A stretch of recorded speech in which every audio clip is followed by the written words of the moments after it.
વડાપ્રધાન નરેન્દ્ર મોદી ગુજરાતના પ્રવાસે આવ્યા અને પછી તેમની કમરમાં દુખાવો ઉપડ્યો છે, કારણ કે તેમણે 100 કિલોમીટર લાંબો પ્રવાસ ગુજરાતના રસ્તા ઉપર કર્યો તેની વાત કરવી છે। વૈષ્ણવજન તો તેને કહીએ જે પીડ પરાઈ જાનાને રે।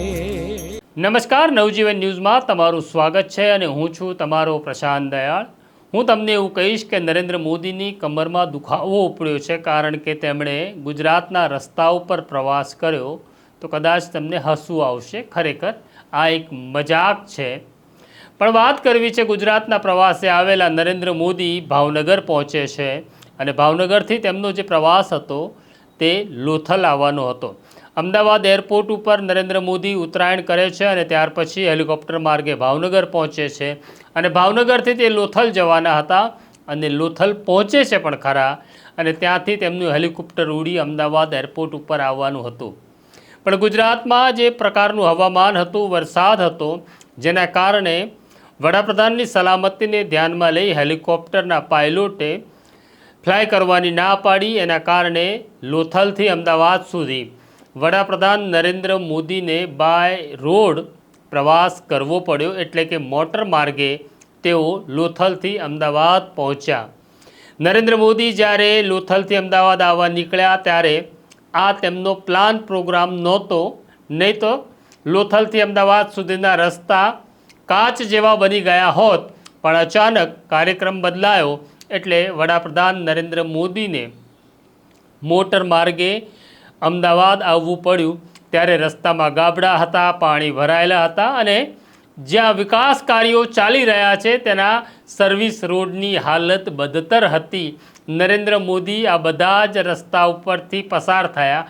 આ રસ્તા ઉપરથી તો દેશના લાખો લોકો પસાર થાય છે અને લાખો લોકો બૂમો પાડીને થાકી ગયા કે હાઈવેની હાલત હવે ગામડા જેવી થઈ ગઈ છે।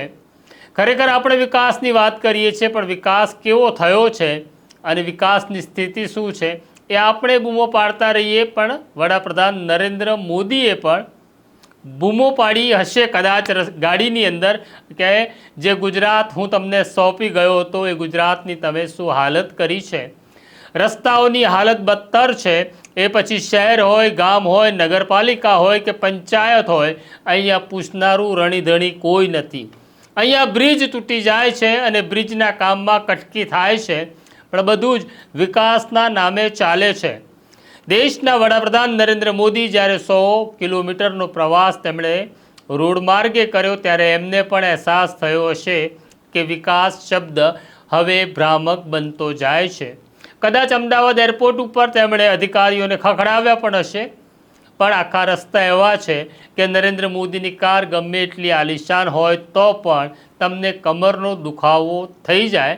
નરેન્દ્ર મોદી ઘરે જઈને એટલે કે દિલ્હી જઈને આરામ ફરમાવ્યો હશે, કદાચ ડૉક્ટરની કે કોઈ હાડવૈદની સલાહ અને મદદ પણ લીધી હશે।